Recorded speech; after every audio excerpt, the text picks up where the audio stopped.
Have you heard about tetanus before? Anybody? All of you have taken tetanus toxoid? TT injection? No. You have taken. When did you take it?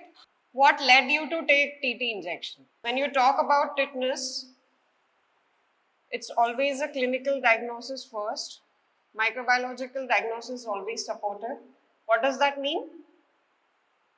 That means when you find a patient with tetanus, you have to treat this patient as soon as possible because there is something called as toxin.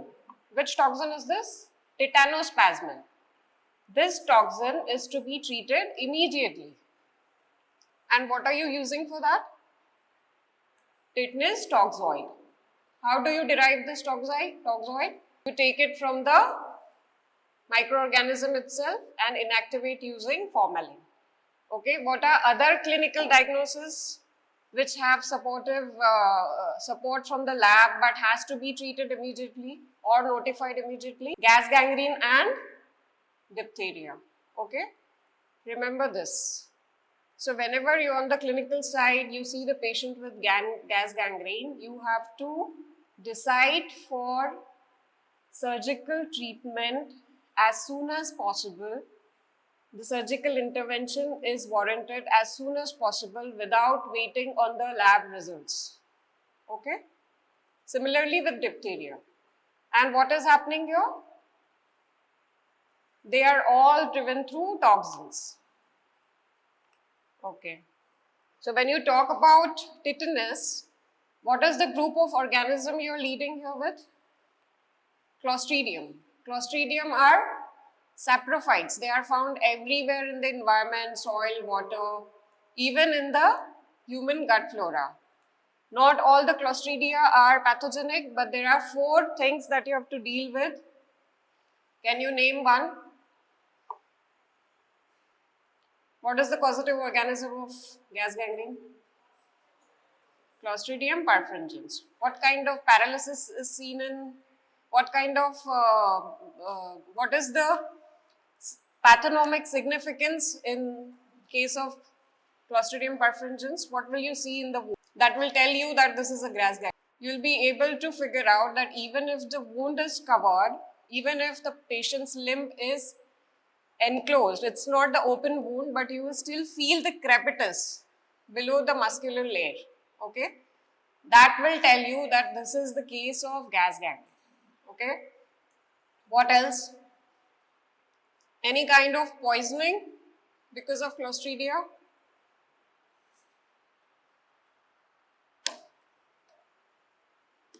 What am I talking about here? Clostridium botulinum. What kind of paralysis is seen in this thing?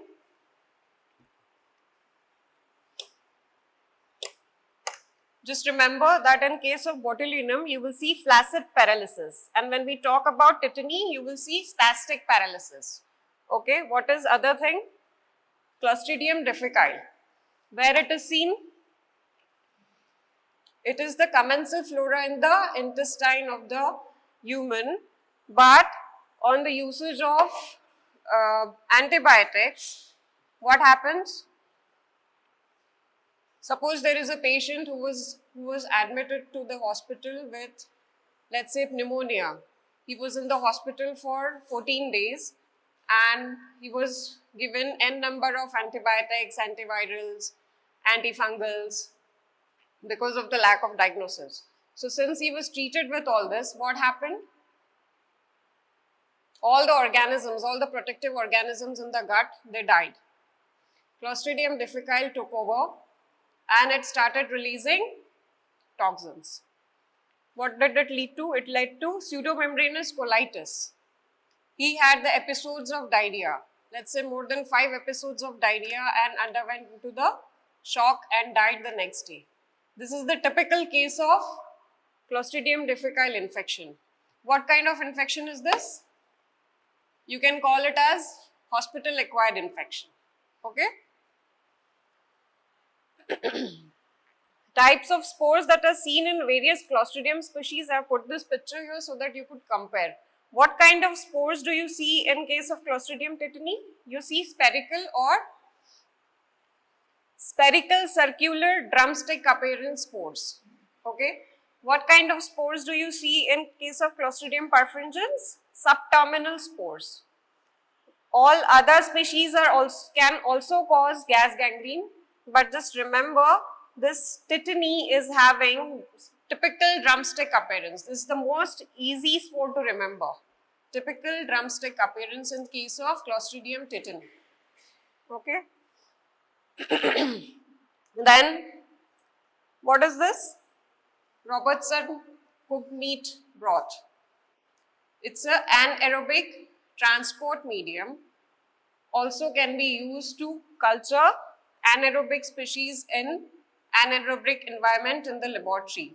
Two kind of reactions you will be able to see. What are you seeing here? This pink thing. This is a saccharolytic reaction. So what is happening here? The fermentation and production of gas. What is happening here? It's a proteolysis. The proteins are degraded. It leads to this blackish discoloration of the broth along with a very foul smell. When these two things are available, you say that this is typical Clostridium tetani. Okay. How are you diagnosing this in the laboratory? When you stain it with the gram stain, what will you see? You will see purple colored bacilli with refractile spores. You will see this proteolytic Robertson cooked meat medium reaction. Okay. Coming to tetanus, they are anaerobic gram-positive bacillus with terminal round spore. We saw that it has a drumstick appearance. What does it cause? It causes skeletal muscle spasm and autonomic nervous system disturbance. So when there is autonomic nervous system disturbance, what will you see? Blood pressure will be fluctuating, there will be a lot of sweating. Okay. Stop checking your pictures from yesterday on the phone and focus on the class.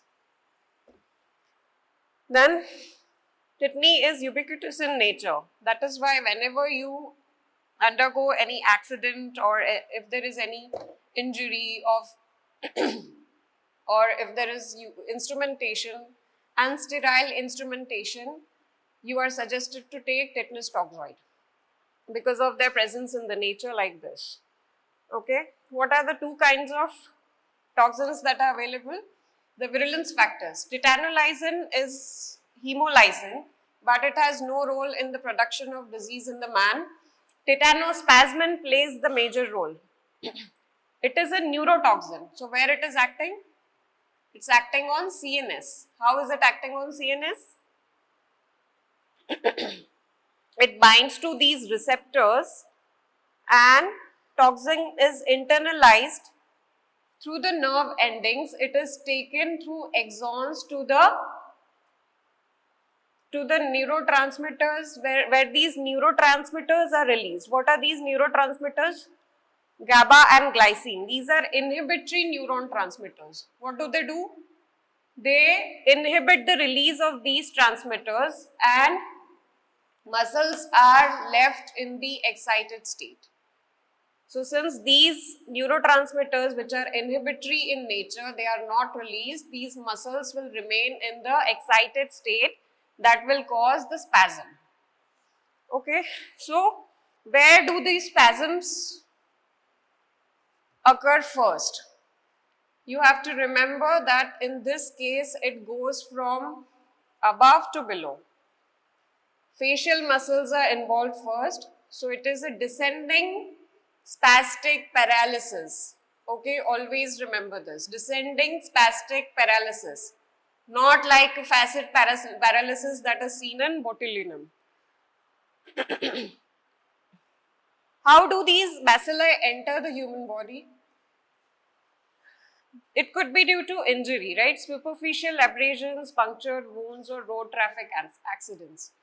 So if there is a road traffic accident and the patient is not vaccinated, what will you do? If there are n number of injuries on the human body, you will give immunoglobulin on these multiple areas along with vaccination. Why are you giving this immunoglobulin? To stop the local muscular spasm, to stop that particular limb from getting affected. Okay. Then if there is a surgery done without proper asepsis, so suppose some lady is in labor and the instrumentation was done on her during the labor, if certain kind of forceps were used and they were not sterile, it can lead to tetanus. Then neonatal, same following the abortion or delivery during the unhygienic practices. In certain rural areas in India, there was a practice of applying cow dung on the umbilical cord of the neonate, which led to tetanus, neonatal tetanus. These practices have been curbed now, but still there might be some regions, uncivilized places where these practices are still going on. And in neonates, prolonged otitis media can also cause this. Okay. This is absolutely non-contagious. If a person is suffering injury, it always comes from the environment. Then why do we isolate the tetanus patient? It has been said that you should isolate the tetanus patient. Why? Any answers? If it does not spread from person to person, why you should isolate this tetanus patient?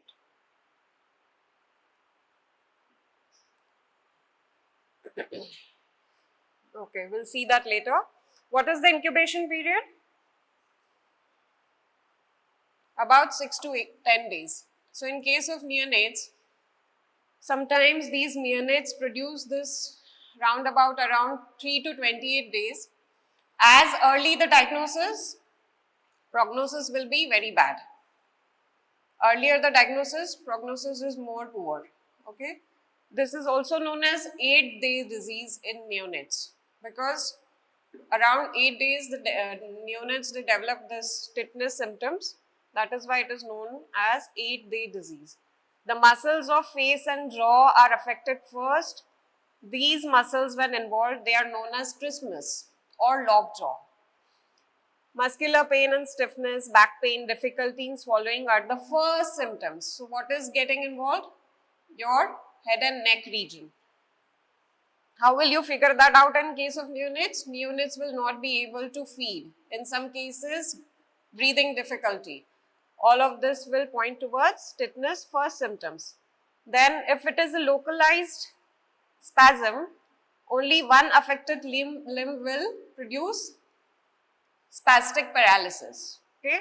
Then if it is generalized, the patient has not been treated, it might lead to generalized muscular spasm, and there will be autonomic disturbance, lower high blood pressure, tachycardia, intestinal status, sweating, increased tracheal secretions, and acute renal failure.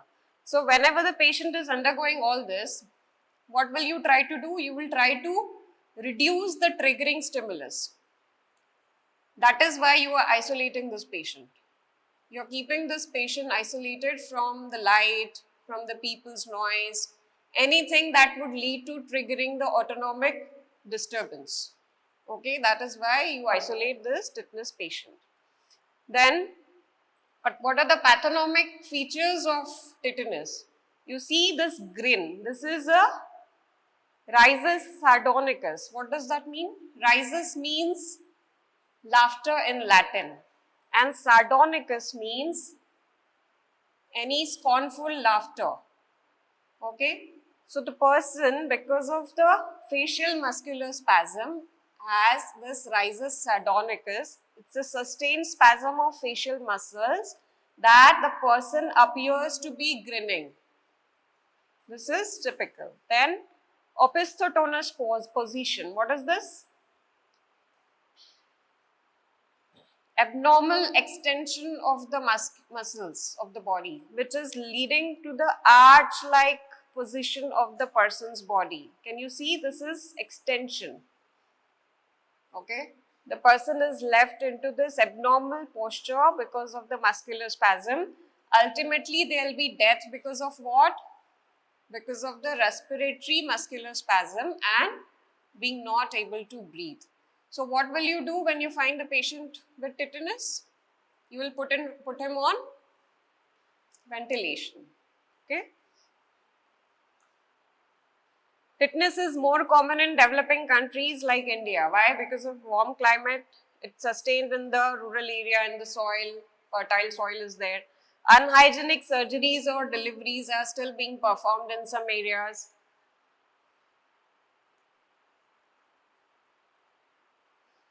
What will be the specimen you will take for diagnosis?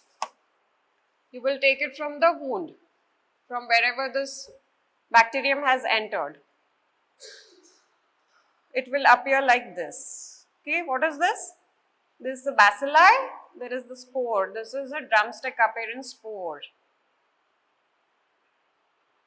We saw that in Robertson cooked meat broth, it was showing proteolytic reaction. It was black and turbid and had a very foul smell. Now, if you take a blood agar with polymyxin B, it will show swarming like this. Okay. You are incubating it at 37 degrees Celsius for 48 hours. You will see the swarming like this on blood agar. Which other organism shows swarming growth?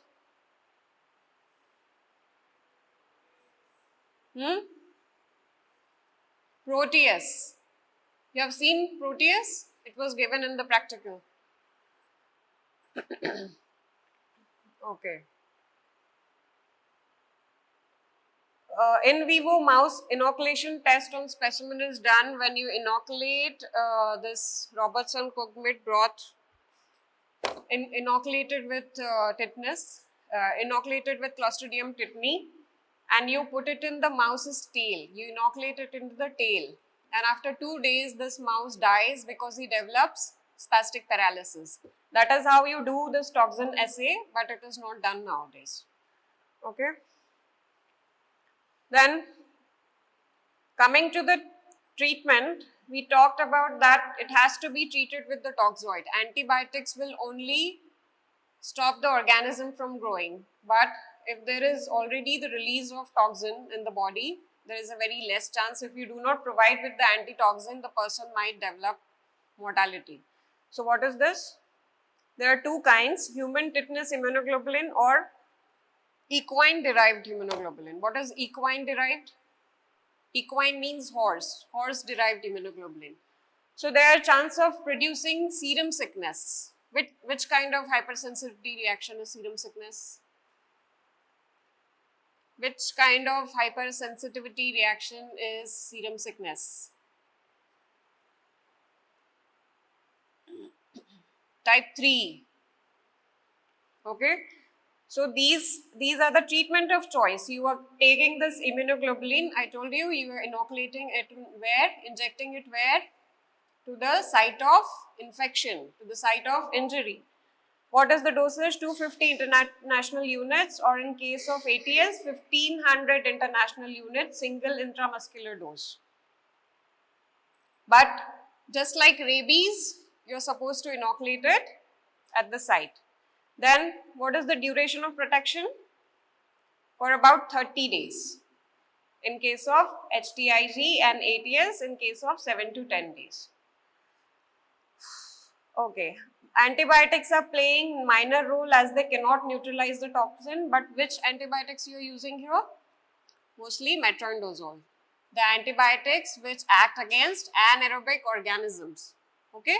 Everybody knows about metronidazole now. What do you give in case of Clostridium difficile infection?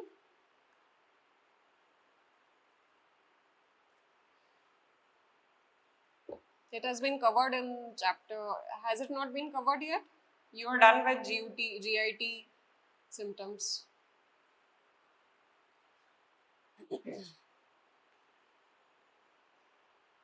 What is C. difficile?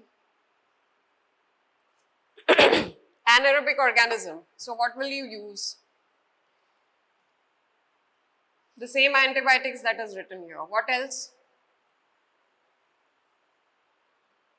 What else you will use? You can use vancomycin, but in oral form. Okay.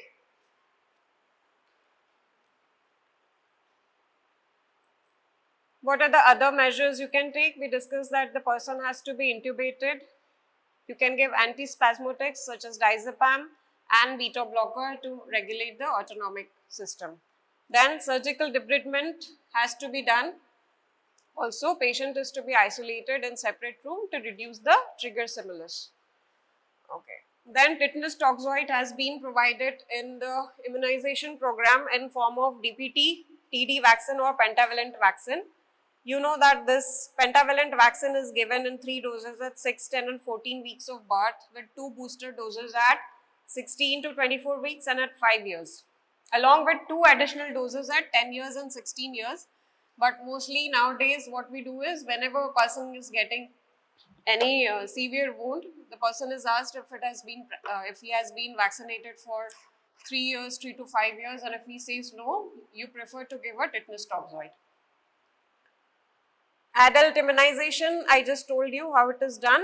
What kind of, what are you using here? You are using Tdap or TD, which also has the diphtheria toxoid. And protective titer in this case would be more than 0.01 international units per ml. Okay. This is the prevention after tetanus injury. What you have to do, just see that tetanus prone wound. What do you mean by tetanus prone wound? Tetanus prone wound is the wound which is very deep or more than 6 hours have been passed and the wound was left unattended. So in such cases, you call it a tetanus prone wound. So if you have taken the tetanus vaccine within 5 years, do not require anything in both the cases. In case of 5 to 10 years, you take 1 dose of TD. If you are taken more than 10 years back, then in case of not tetanus prone wound, you will just take the vaccine. But if it's a tetanus prone wound, you will also add HTIG. And of course, in unknown or incomplete immunization, you will always prefer the TD complete dose and immunoglobulin. Now coming to neonatal tetanus, I told you how the neonatal tetanus occurs in case of unsterile instrumentation, in case of for bad umbilical cord maintenance, or if people apply cow dung in rural areas, people apply cow dung to the umbilical cords. In those cases, the patient is, if the neonate is developing tetanus, it might develop in within 3 to 28 days of life. It is also known by the name of 8-day disease. Okay. How will you prevent this? You will discourage the home deliveries and promote the hospital deliveries. But in hospital, what do you have to follow? These 5-6 clean practices are there, which you will always also study in obs and gynae. What are these 5 cleans? You have to use the clean hand, clean surface, clean blade of cutting cord, clean cord tie, clean cord stump, clean towel and clean water while performing the delivery. These are very important when you are performing the labor in the hospitals. Okay, just remember these are 6 cleans that you have to remember. Also, when pregnancy is declared, these women are given TD 2 doses 1 month apart in the 2nd trimester. This all has helped neonatal tetanus elimination from India. What do you call the elimination? In this case, we have less than 1 case per 1,000 live births. Remember, this is per 1,000 live births. Okay, in every district of the country. This is the definition of neonatal elimination rate. So, we have achieved this. We have achieved this. More than 90% pregnant women getting tetanus Tdap in their TD in their pregnancy, and more than 75% of attended deliveries. Attended deliveries means deliveries not performed at home. Then India has achieved this elimination status in 2016. In about 2018, we had 129 cases compared to 1803 cases in the world. Okay, so this was achieved in 2016 in India as per WHO. This was about tetanus.